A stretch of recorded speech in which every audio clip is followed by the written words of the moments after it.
నేను నెల్లూరులో కాకినాడలో మత్స్యకారులతో డిప్యూటీ సీఎం పవన్ కళ్యాణ్ భేటీ సమస్యల పరిష్కారానికి హామీ.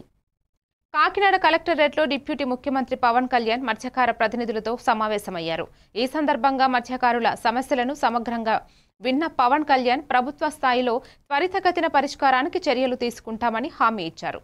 సముద్రంలో భద్రతా చర్యలు, డీజిల్ సబ్సిడీ, హార్బర్ ఆధునీకరణ, ఫిషింగ్ సీజన్ పరిమితులపై మత్స్యకారులు వివరాలు తెలియజేశారు.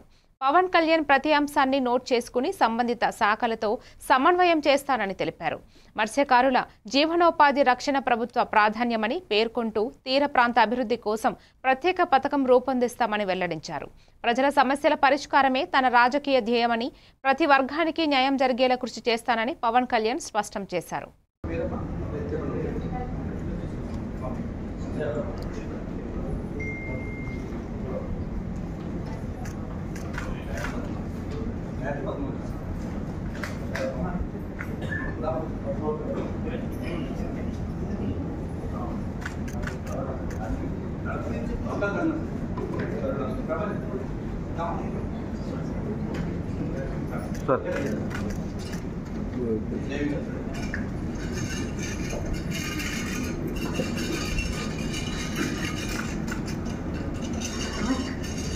ఇవాళ చనిపోవడానికి ఏదైతే అక్కడ ఎక్కడ లేని హార్బర్లో ఎక్కడ లేని బిల్డింగ్లు కట్టారన్న, ఇంచుమించు 27 బిల్డింగ్లు 30 బిల్డింగ్లు ఉన్నాయి. ఇవి ఎక్కడ లేవు.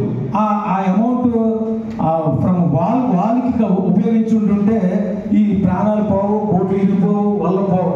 దేశం నుంచి కొంతమంది నాయకుల్ని మనం మొన్న ఎవరైతే మాట్లాడామో మనం వాళ్ళని కూడా పిలుచుకొని ఈరోజు ఈ మీటింగ్ ఆర్గనైజ్ చేయడం జరిగింది.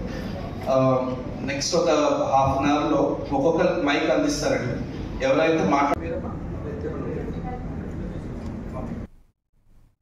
వైసీపీ అధినేత మాజీ ముఖ్యమంత్రి వై